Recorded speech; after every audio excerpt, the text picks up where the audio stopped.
Recently, the City of Bristol amended the ordinances concerning pets in the city. One of the changes is when you're transporting an animal in the back of a pickup truck, it is now illegal if you are not tethering that dog in three ways, or it's in a covered bed or in a container.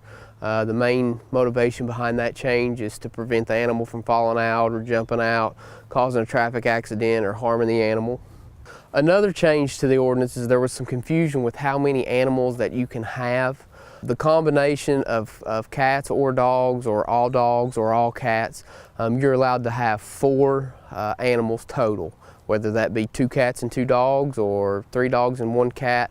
However, whatever combination you want to choose, you're allowed to have 4, and that of course is not applicable to commercial breeders. It's just to prevent people from having so many animals they can't care for them, or having your yard or the neighborhood overrun by cats, or when you have a bunch of animals together, they tend to make kittens or puppies, and it just tends to get out of control. And of course, commercial breeders are allowed to have more. That's not applicable to them.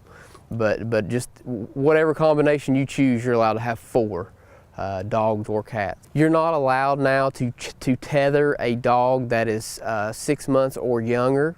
You're not allowed to tether a female dog that is in heat, or you're not allowed to tether a dog that has injuries or illnesses that would make it more susceptible to death or more injuries due to the climate, whether it be extreme heat or extreme cold. If you have a dog that is deemed to be a dangerous dog and animal control comes out and the dog is quarantined, and for it to be deemed a dangerous dog, it would have had to have unprovoked attacked someone, bit them, attacked another animal, injured them. Electronic control devices or electric fences or anything of that nature is not going to be considered the animal being quarantined.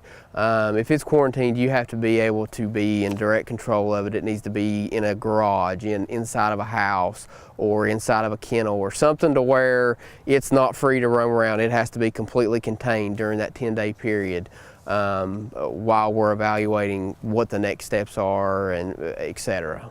Adequate shelter would be a shelter that's raised at least 3 inches off the ground, has 3 sides, of course, has a roof unless it's a dome shaped, has some type of covering the entrance and the exit so that the wind doesn't blow in on them, keeps it warmer in the winter, has to have a platform where they can lay on and rest, keep them clean and dry and up off the ground, for adequate shelter.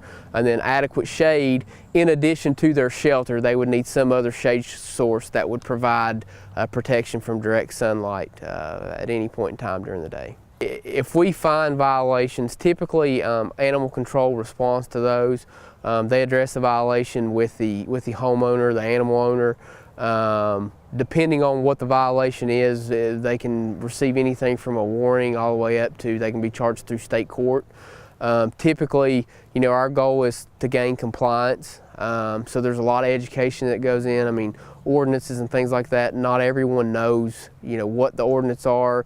They change from time to time, which is, why we're doing this, is to get the word out. These are some of the changes that will go into effect November 1st. But our animal control spends a lot of time on their calls, and officers do as well, educating the public about what the ordinances are, helping them. They'll help give suggestions, things like that, to help them get in compliance. If it's a situation that's an ongoing or recurring problem, then of course we take corrective action via citation, or depending on what that is, possibly even through state court. But most of the time, we're out there, we're here to help. We're here to help the community, be a positive influence, and provide whatever resources that we have available to help them achieve, compliance with the ordinances and ultimately take better care of our animals here in Bristol. I think with these ordinances, and I think the way that the city tries to operate, we try to find the happy medium in between, like a city-urban environment versus a rural environment. Depending on where you are in the city, it could have the appearances of being rural, and then of course other parts it could have the appearance of being urban. And they're trying to find the right mix to where, in an urban environment, a lot of animals are going to be kept inside because you just don't have the ability to leave them outside, or to tether them, or to have a fence, or to have an electric fence. So the city's trying to mold their ordinances to reflect, where we live, and to be able to provide the best care to animals based on our geographical location. For more information on the new pet ordinances, call 423-989-5600 or go to the website listed here.